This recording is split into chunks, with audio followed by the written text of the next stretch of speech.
I still love this drive coming out to the airport. I still get that feeling of excitement, which is amazing to me after 20 years.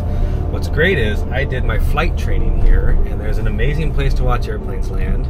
And my commute flight is just about to land, and is in a really special paint scheme, which I love. So I'm gonna pull into there's a great little observation place here. Pull it in and show you. I just looked on my app. It's on about it's at 2,700 feet. It's probably about a 9-mile final or so right now. So we'll pull it out and see if we can get some good footage of it. Oh yeah, I can see it out there. Here we go.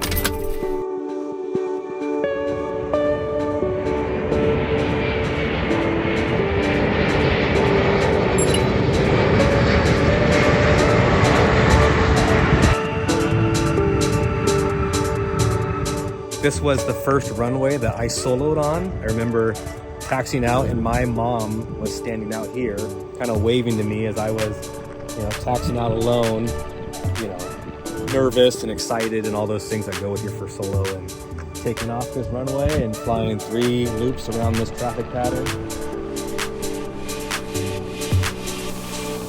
I used to come here a lot in high school and just kind of hang out and watch airplanes. All right, let's go catch our flight.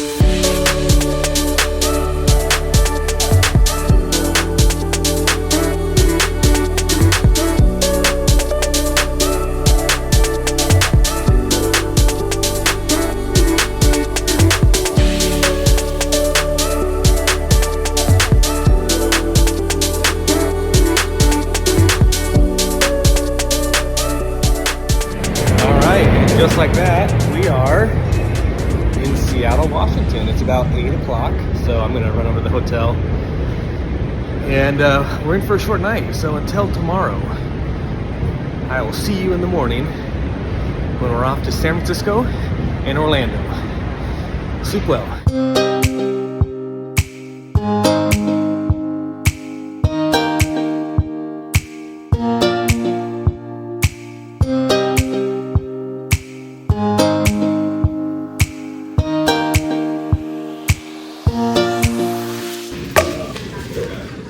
So if airports are any sign of the local economy here is pretty good because this airport is packed. It's 5:50 in the morning. I think it's probably spring break or end of spring break or somewhere in the middle of spring break because a lot of people flying, which is great. Yeah, we got about an hour and 10 minutes, and so I'm just gonna jump into my paperwork here, check the weather, check the flight plan, make sure everything looks good. You generally don't have to be at the airport until an hour prior, but if you've ever been late and had to run to a flight, that's not a comfortable feeling. And so I'm gonna check in, let the company know that I am here and ready for duty. I almost forgot to do this. And that's just an online thing that you go in, you say, yes, I'm here, I'm in place, I'm checked in, and now we're gonna do the paperwork and then head to the airplane. So we'll see you there.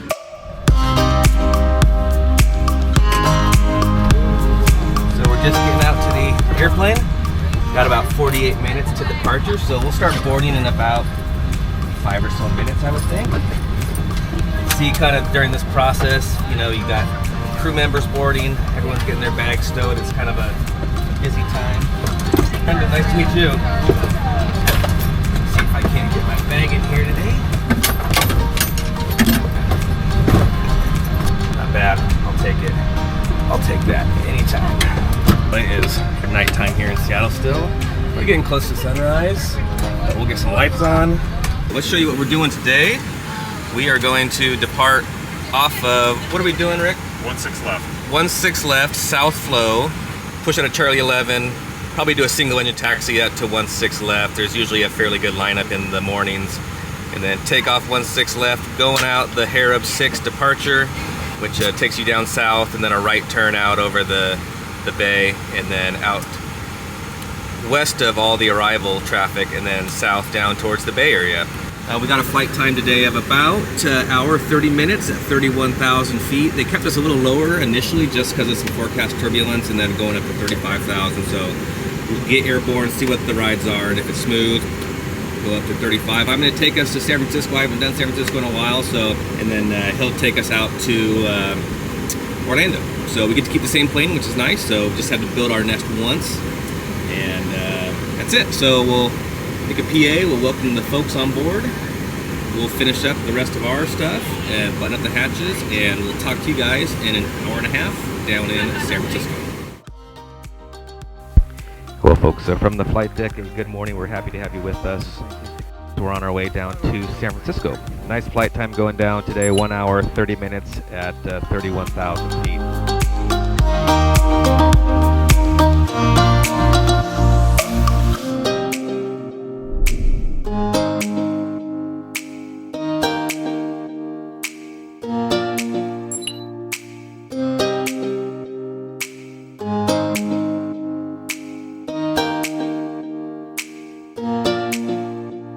So as we're pulling onto the runway, I look down through my left window and I want the nose gear to line up right on the center line. I know my main wheels are quite a distance behind me, so I gauge this, I make a hard left turn, pivot on those main wheels, and here we are lined up on the center line.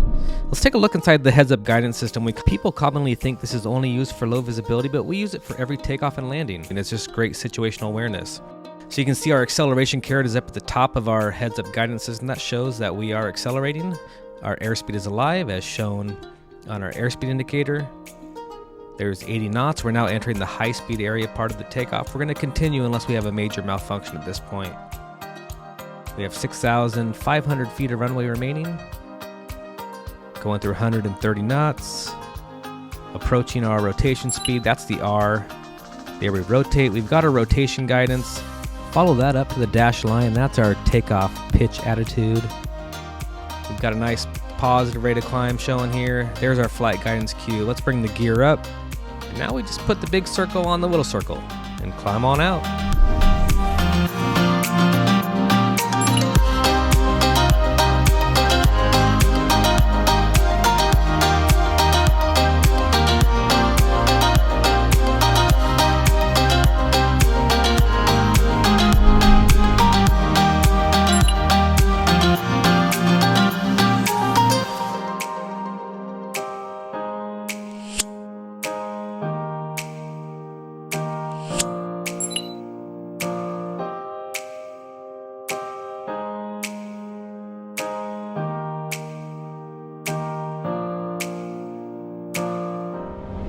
All right, well, welcome to San Francisco. Here we are.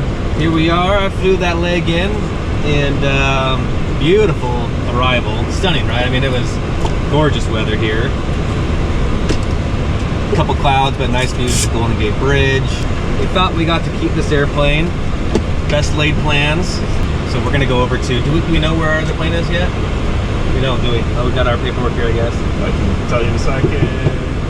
We got power, power's in, external power is good. That. Oh, I'm sorry, what was that? Delta 7, 2 gates over. Delta 7, it's not here yet, so. Little break in San Francisco, we'll go get some coffee, look at the paperwork, and head out to Orlando in about an hour and 55 minutes. See you at the next plane.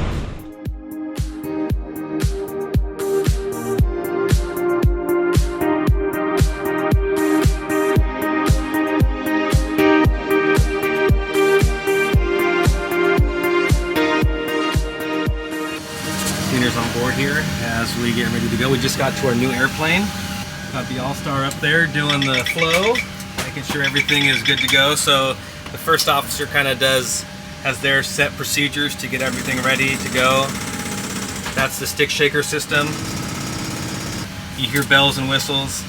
And then once he's done with that, I'll jump in. I kind of stay out of his way. I'll jump in and then I'll do my flows and my procedures, and we each have our own roles. A lot of them kind of cross over, so we've got multiple people looking at important systems.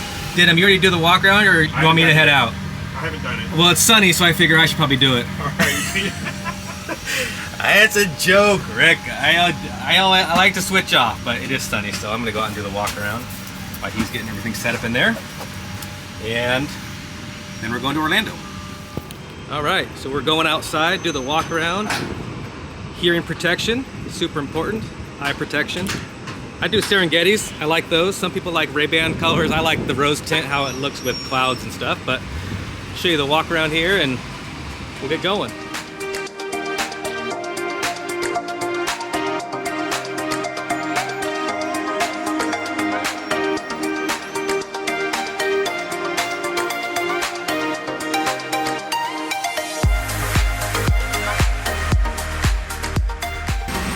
So this area here is where the landing gear tucks up into when we bring the gear up after takeoff.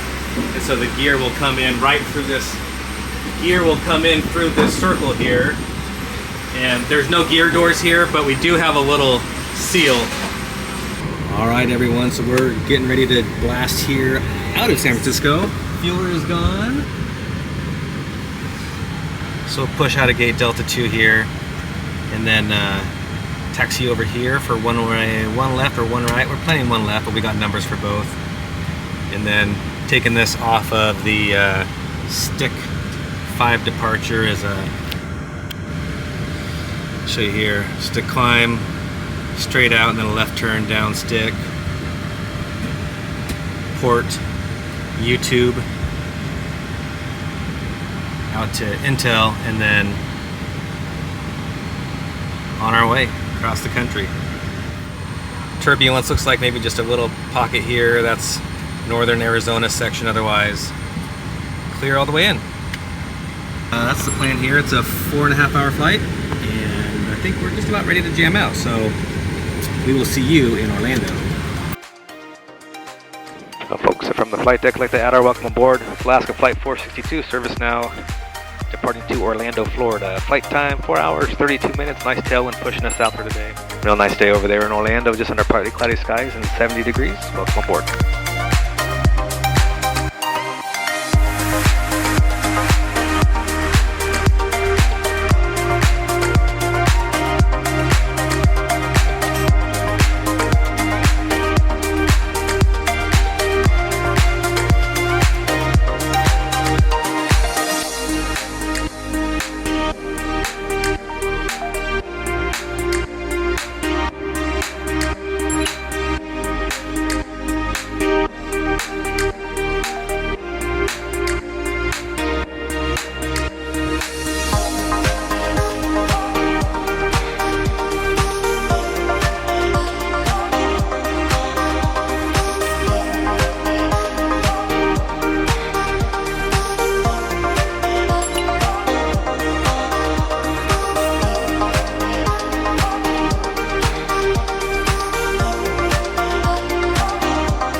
Really? Isn't that an awesome feeling though? Like getting that phone call that you just got hired. Oh my gosh. Yeah. But it was live. It was like I was in the hub. Yeah. Oh really? They bring you down to the model on the second floor to get hired. Yeah, I know. I was like, yeah. Then they all came out, the condo line, all the chief pilots. Yeah, incredible. So, hey, everyone, welcome Orlando. It is 7:30 local. 4.5 hour flight. 8 hours later, we've gone forward in time. This guy did an amazing job. Safely brought us all the way across the country. And we, that was my first time coming across the Gulf of Mexico. Was it yours too? Nope. It wasn't? Yeah. Okay. Fort Lauderdale. Flying from the Bay, that was my first time from the Bay to Orlando, and so our route of flight brought us, you know, New Mexico, Texas, Louisiana, out over the Gulf of Mexico. So that was cool. Cool to see that. Let's show you what we did. So we flew the Pricey 3 here. We're Bulks, Pricey, Jumba, Ahmad's, Laura. Linked that up with an RNAV to 36 left. And then 36 left, taxied, exited down here at Juliet, and then Charlie, Echo 2. So, little gusty winds here. Nothing that this guy can't handle. Little Navy pilot extraordinaire. Just, how many hours do you have in the 707? 350. 350 hours. So you flew the military version of the Boeing 707. It was evident on that landing because it was a greaser with a good 20-25 knot crosswind. So that's it. We're done for the day. Fist bump. I'm gonna go grab my rental car because I'm gonna go see some family tomorrow. That's a day. It's a day in the life. We'll see you guys tomorrow when we're taking this back to Seattle.